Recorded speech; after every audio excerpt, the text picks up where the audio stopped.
Nitong si Typhoon Tino kaninang alas 4 ng hapon, 330 kilometers east-northeast ng Kalayaan Islands dito po sa may West Philippine Sea sa Palawan. Ito ay nasa kalagitnaan na ng ating karagatan at nagdadala pa rin ng mga pag-ulan at mga pabugso-bugsong hangin dito po sa lalawigan ng Palawan. Other areas pa ng ating bansa apektado ng buntot o yung trough nitong si Bagyong Tino. So expect pa rin natin ngayong hapon hanggang bukas ng madaling araw, mataas pa rin ang tsansa ng mga kalat-kalat lamang na ulan sa may Cagayan Valley or mainland Cagayan Valley, Cordillera Region, Ilocos Region, Central Luzon, Metro Manila, Calabarzon, sa natitirang bahagi rin po ng Mimaropa, Western Visayas, Negros Island Region, hanggang dito sa may Zamboanga Peninsula, Basilan at Tawi-Tawi. Mag-ingat pa rin sa pabinsan-minsan mga pagulan na nagdudulot ng mga pagbaha at pagguho ng lupa.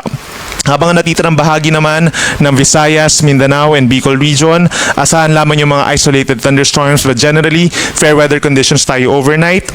Dito sa bandang Batanes and Babuyan Islands, andyan pa rin ang epekto ng amihan or northeast monsoon. So hindi pa rin siya bumababa, nandun lamang siya sa may extreme northern Luzon na nagdadala ng makulimlim at may kalamigang panahon na may mga light to moderate rains.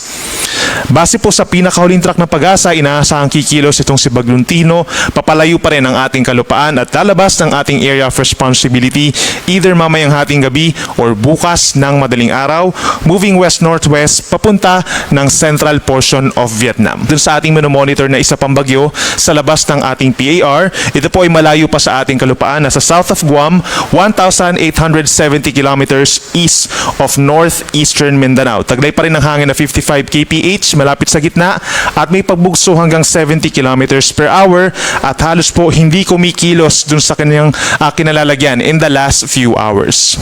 Sa ngayon din po kung mapapansin natin, wala namang direktang epekto itong tropical depression sa alinmang panig pa ng ating bansa dahil napakalayo pa nito.